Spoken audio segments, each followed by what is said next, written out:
So today's discussion, I want to focus on trying to understand India's role. Not really a debate on political or strategic affairs, but to help understand how we as a nation can protect ourselves while we are friendly as much with Israel and Iran and the USA as well.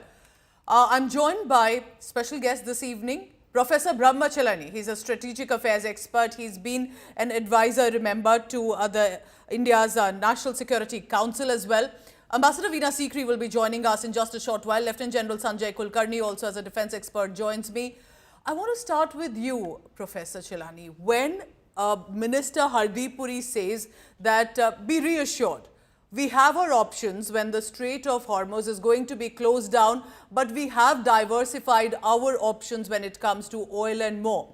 Are you reassured by that? What do you think are our options? How can we be better prepared to ensure India does not get impacted from this war? These developments, unfortunately, are beyond India's control because major powers are involved. The US is the one that actually has precipitated the present crisis by bombing Iranian nuclear sites that were under international safeguards. They were being monitored and being inspected by the International Atomic Energy Agency. Now, the fear of Iranian retaliation is hanging like a sword over the region. And the Iranians are likely to respond to the American bombings. The problem for India is that it's heavily dependent on energy supplies through the Strait of Hormuz. Nearly 50% of India's oil imports come through the Strait of Hormuz. Ever since Israel launched its preemptive war against Iran on June 13th, the international oil price has been steadily rising. As a result, India's oil import bill already has been going up by millions of dollars per day, millions of dollars per day. So it's not about what awaits India, what awaits India in the coming days. India is already paying a heavy price in terms of a much higher oil import bill. And then there are these larger issues, that we should not forget because they are getting obscured in this discourse, which is the hypocrisy. You look at how the US, since the 1980s, aided and abetted the covert nuclear program of Iran's neighbor, Pakistan. Throughout the 1980s and 1990s. That's a good point. Yes. Yeah, throughout the 1980s and 1990s, successive US administrations ignored mounting evidence that Pakistan was secretly enriching uranium and building nuclear weapons, all while Islamabad was extracting billions in US aid. The US looked the other way because Pakistan was a Cold War partner. The result was and is a fragile state armed with an Islamic bomb. Today, Pakistan uses its nuclear arsenal as a shield for cross-border terrorism. We all know that. And yet, Washington remains silent, reluctant to confront Islamabad, even as it demands Iran disarm, even though Iran is a non-nuclear adversary of America. And it is such double standards that corrode the legitimacy of non-proliferation, and they send a dangerous message to countries like Iran. Nuclear weapons just don't deter invasions, they ensure impunity. This is a message that Tehran is getting. I think that's an interesting point you're making. So for the United States of America, for example, nuclear weapons are okay if it's an ally, but it's definitely not okay when it comes to an arch rival or a foe. So, and that's how they then define how to go about it. In this case, of course, meeting Asim Munir and then the whole Peace Prize FOPA that we saw also is reflective of the kind of relationship they share. Also joining me now, Ambassador Veena Sikri, with a massive experience as an IFS officer. She's led a lot of challenging, prestigious assignments as well. When we talk of a conflict of this nature, which is clearly escalating, we haven't seen more and more countries joining in, at least in conflicts like this in the past few years. I'm talking about oil trade people. How does India protect itself? Do you think deals and diplomacy, people-to-people connect, will come to our rescue? Because at this juncture, both Iran and Israel are our friendly allies. Well, we have to admit that this is a very, very serious threat to regional and global peace and security. And certainly we have to look at it like that because, yesterday we thought that after the American strikes, and I agree with what Professor Brahmacharani has said about the hypocrisy of the whole thing and the value of the NPT is gone. Everything is gone. It's just complete hypocrisy. But yesterday we did think that after the American strikes, and if Israel resisted from further strikes on Iran, then Okay. you could have a situation where negotiations could start again. The negotiation scheduled for last Sunday, which did not take place because of the Israeli strikes on Iran on the 13th. So we thought, okay, maybe there's a chance it could start again. There were Europeans talking to the Iranian foreign minister. The Iranian foreign minister was in Turkey. Today he's in Moscow. And there was thought. But today, because of the strong strikes by Israel on Iran, which have been terrible. And of course, there is strikes by Iran on Israel as well. So there's absolutely no signs of stoppage of the strikes. And so it is very clear that rather than help the situation, the American strikes on nuclear facilities in Iran have worsened the situation, and you can see a regional conflagration anytime soon. So there are two options here. Iran has threatened that they could attack American regional bases in the Correct. Gulf. There are a large number of American troops stationed there, and that would, of course, be a very, very serious threat to security. There is a threat from the Iranian parliament. They have approved the closing of the Straits of Hormuz, and yes, a very large amount of world's crude supply does go through that. America is appealing to China now to tell Iran not to close the Straits of Hormuz because China is so heavily dependent on Iranian petroleum product supplies. So it is a very complex situation. For India, we have two big problems. I mean, one is, of course, the supply of petroleum, oil and gas products, and our minister Shri Hardeep Puri ji has said that we don't have to worry right now because we don't get such a large percentage from Iran, but certainly from all the Gulf states combined, it is a fairly large percentage. So we Correct. would be very worried if the Straits of Hormuz were to be closed. Although we have very good relations with the Gulf countries, so we could expect something, but the expectation also is that the Strait of Hormuz will not be closed because America would not allow it to be closed. Last time, in the previous times when Iran has tried to close the Straits of Hormuz, American ships have actually escorted naval vessels carrying food products outside. So it's been a problem. But the second big issue for us also is the very large number of people of Indian origin, Indian citizens, Exactly. in the Gulf countries, in the millions. It could be about 8 or 9 9 million million total in the region. in the region. So that is a huge source of worry because, we would be very concerned about their welfare. Should the conflagration go up? Should there be a long-term conflagration in the Gulf countries? Their concerns, their safety, their security, their work, their jobs. It's a huge, huge issue for India. And this is certainly an aspect that will be causing us a great deal of concern and alarm. So one can only hope that after Foreign Minister Abbas Araghchi's visit to Moscow, and Moscow would be consulting with China as well. One would hope that there would be some push towards the negotiation starting, but for Supreme Leader Khamenei to give in at this stage does seem a big, big question mark. We're So looking at how so many Indians who live in West Asia, many of them have been evacuated.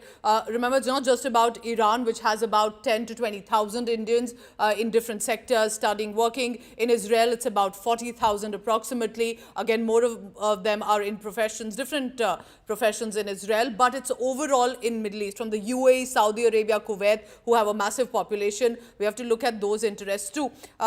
Ambassador Sikri, thank you for putting in perspective different views here. I want to now go across to Lieutenant General Sanjay Kulkarni. I am also curious to know how the defense sector pans out. Israel and India, of course, have this massive defense partnership, the kind of arms ammunition we have been importing from Israel. But amid all of that, there has been an increase in the arms trade, but as a relationship with Israel on one side.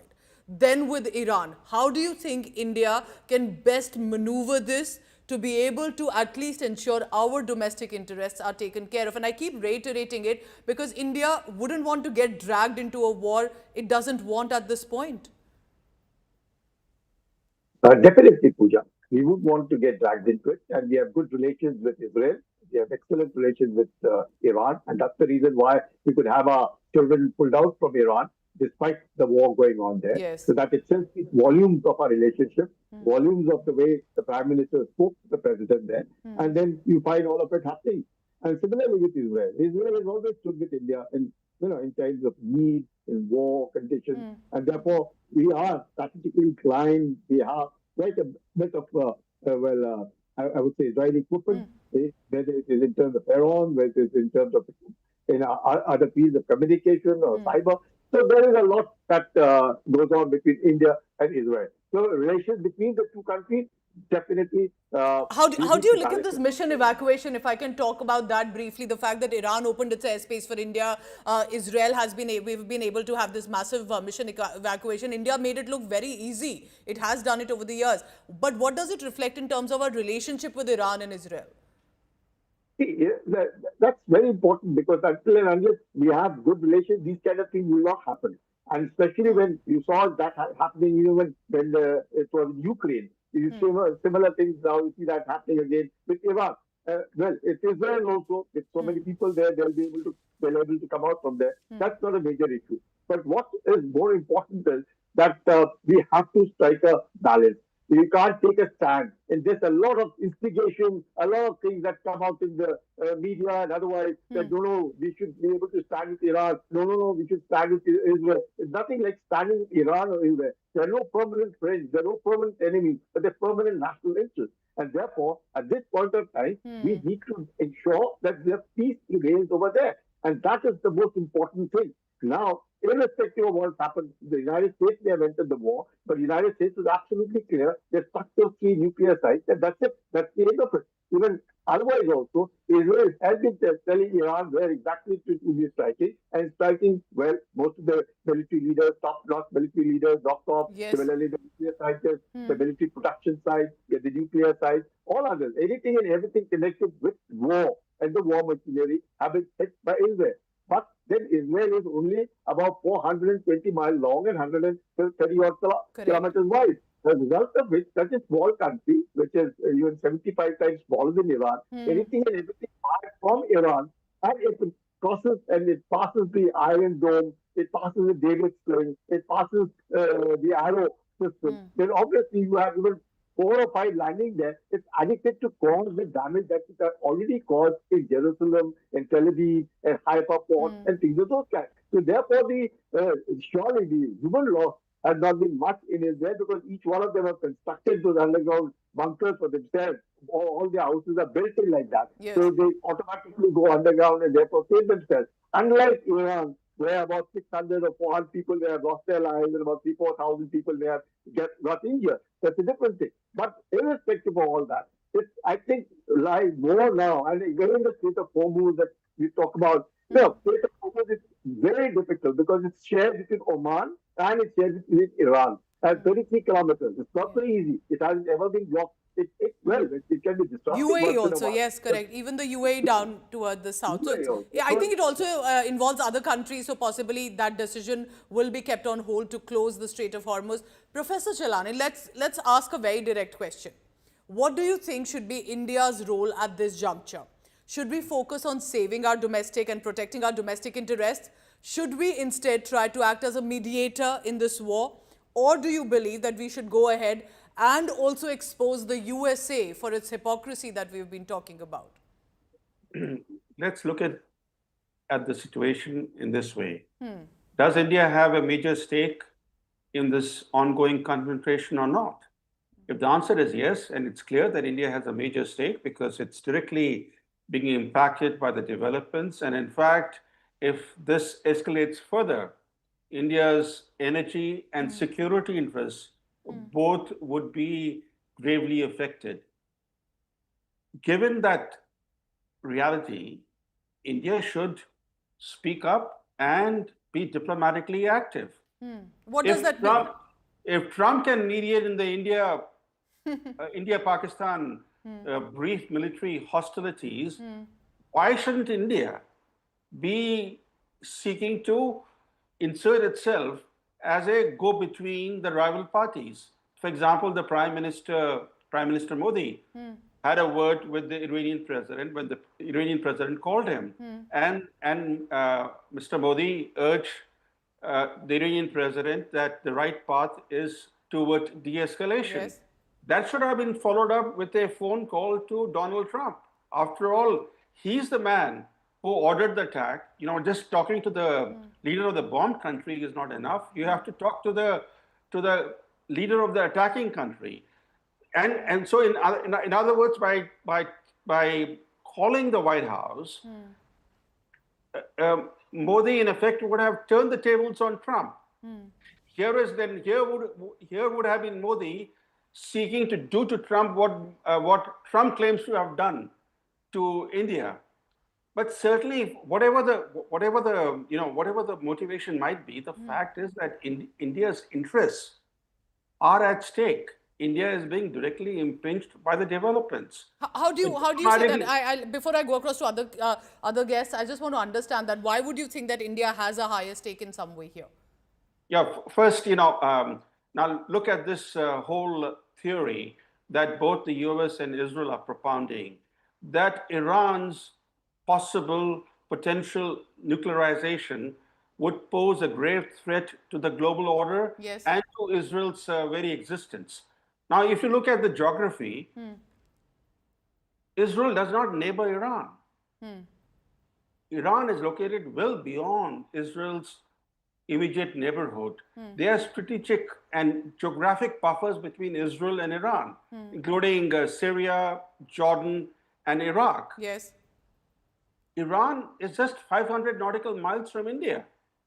India is directly sandwiched between two nuclear-armed, closely aligned adversaries, China and Pakistan. Correct.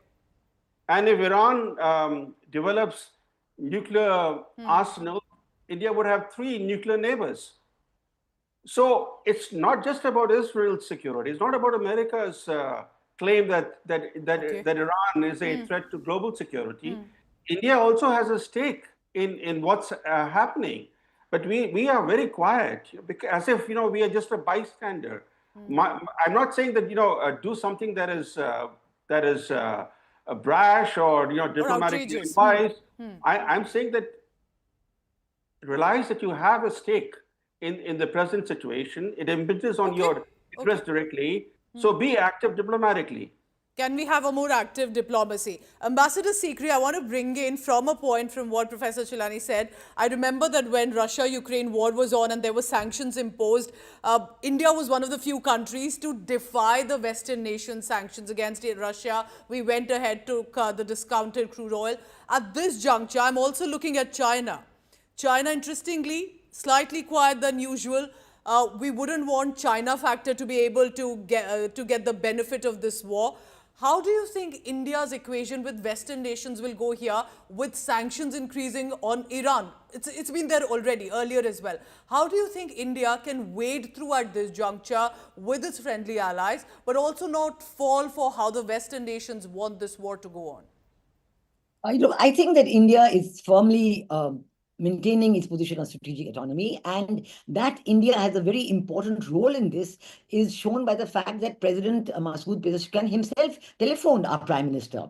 The very first point he did was to telephone our Prime Minister and raise these issues and expressed Iran's concern. And obviously, he saw a role for India in the solution to the conflict, and that's why he telephoned him. And our Prime Minister absolutely correctly focused on the 3 Ds, the de-escalation, the dialogue, and the diplomacy. Now, it doesn't mean that it stopped at that, because certainly following up on this conversation, our diplomatic contacts, not only with the USA, other Western nations, whether it is UK and other foreign ministers who've been talking to the Iranian foreign minister, but also with Israel. We know that our external affairs minister has had several discussions.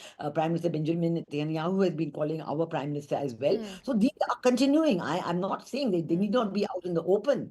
These discussions, the diplomatic contacts, how to continue these situations, how to bring this entirely volatile, dangerously volatile situation to a more even keel is very important for us. We have, as Professor Chilani themselves said, we have a vital interest in this region, and we will do everything to bring it back to normalcy. And I think certainly that we have also pointed out the hypocrisy of the situation. You've seen, for example, that Pakistan, which one day is nominating President Donald Trump, for the Nobel Peace Prize, the very next day is issuing a stern démarche criticizing the American attack on Iran and saying, this is Iran has every right of self-defense and so on.